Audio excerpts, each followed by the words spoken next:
आज के ज़माने में अगर हम अच्छी तरह से एग्जामिन करें तो हमें पता चलेगा कि युवक युवती के बीच में जो सबसे गंभीर और फेमस रिलेशनशिप है वो है गर्लफ्रेंड और बॉयफ्रेंड का रिलेशनशिप। वह चाहे क्रिश्चियन हो या नॉन क्रिश्चियन हो, ये संबंध सभी युवाओं के बीच में बहुत ही लोकप्रिय है। लेकिन एक मसीही युवक युवती होने के नाते बाइबल ये गर्लफ्रेंड बॉयफ्रेंड के संबंध के बारे में क्या बताती है या क्या सिखाती है, इसके बारे में जानना बहुत ही ज़रूरी है। तो आइए इस बारे में आज हम सीखते हैं। सभी को जय मसीह की। अगर आप हमारे फेसबुक पेज को फॉलो करना चाहते हैं तो कर सकते हो और यूट्यूब चैनल में होने से सब्सक्राइब कर लीजिए। प्रिय युवक युवती, बाइबल हमें कभी भी गर्लफ्रेंड बॉयफ्रेंड या डेटिंग रोमांस ऐसे चीज़ों के बारे में नहीं सिखाती है जो कि हम आज इस ज़माने में अपने आँखों के सामने देख रहे हैं। लेकिन हाँ, बाइबल हमें शादी, हस्बैंड वाइफ आदि के बारे में निश्चय ही सिखाता है।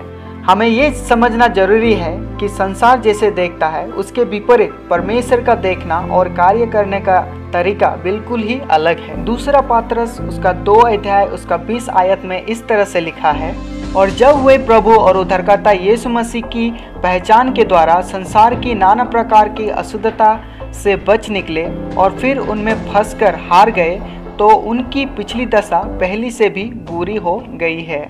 मेरे प्यारे मसीही भाई बहन, हमें अपने आप को ये संसार के सोच से और सांसारिक शिक्षा से अलग करना आवश्यक है। गर्लफ्रेंड बॉयफ्रेंड शब्द ये एक मॉडर्न डेवलपमेंट है जिसको हम बाइबल में नहीं पाते हैं।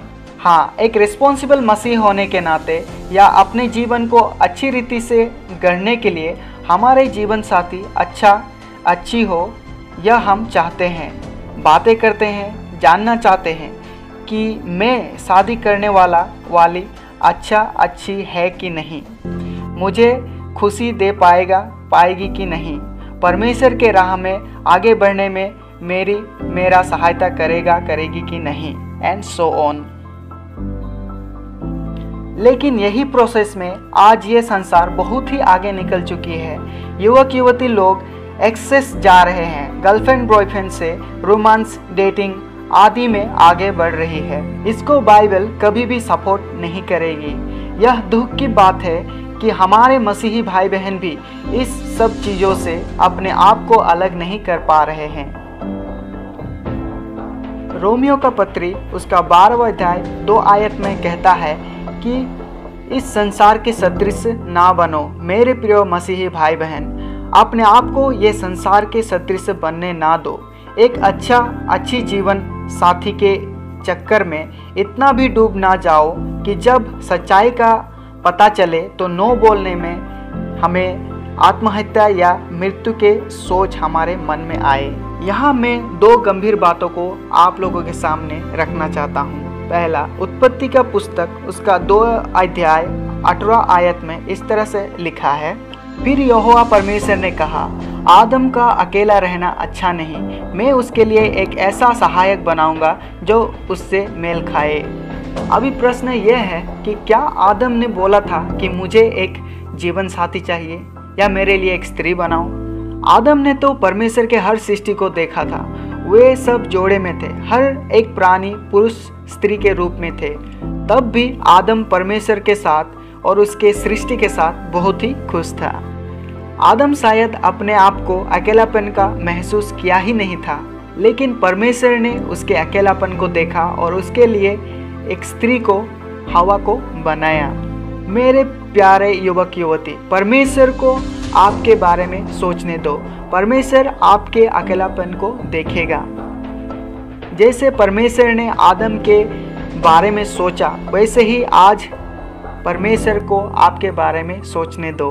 बहुत समय आज हम अपने जलवे में आकर अपने प्लान करके अपने सारे सीमा को लेंघकर आखिर में परमेश्वर के पास जाते हैं। थोड़ी देर के लिए सोचिए, अगर आदम अपने बारे में सोचकर अपने लिए स्त्री ढूंढता तो वो किसको चुनता? आप ही सोचिए, मैं नहीं बताऊंगा।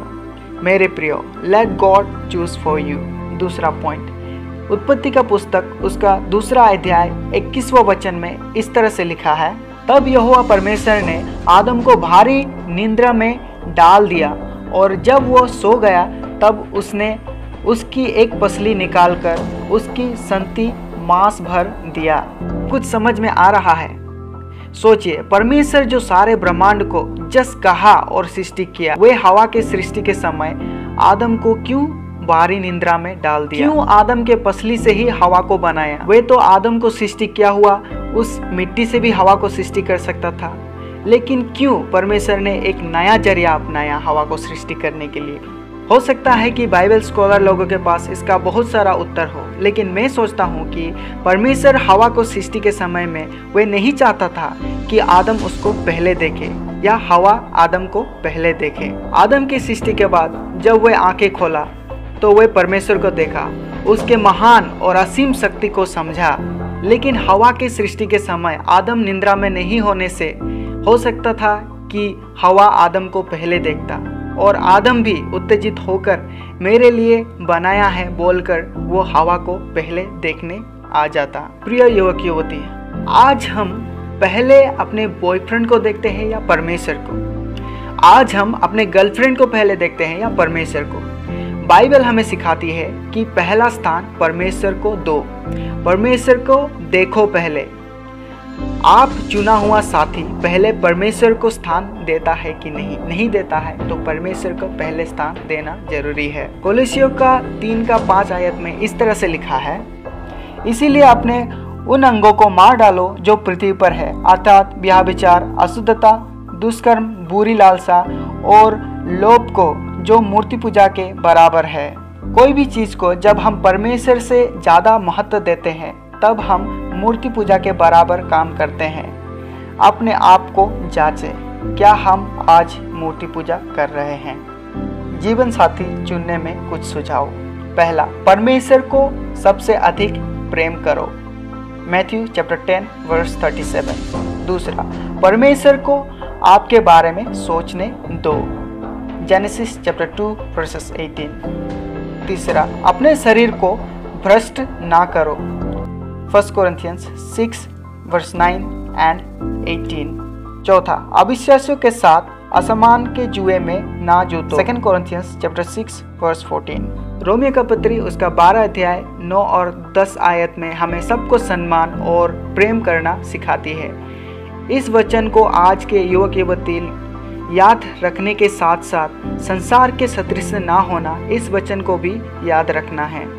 अच्छी जीवन साथी पाना सभी युवक युवती का इच्छा होता है, लेकिन एक मसीह होने के नाते संसार के सदृश ना होना या डेटिंग रोमांस नहीं कर, जो शिक्षा आज हमें परमेश्वर के द्वारा मिला है, जो परमेश्वर का प्रिंसिपल है, उसके जरिए हमें चलना बहुत ही जरूरी है। परमेश्वर सभी को आशीष दे। Praise the Lord.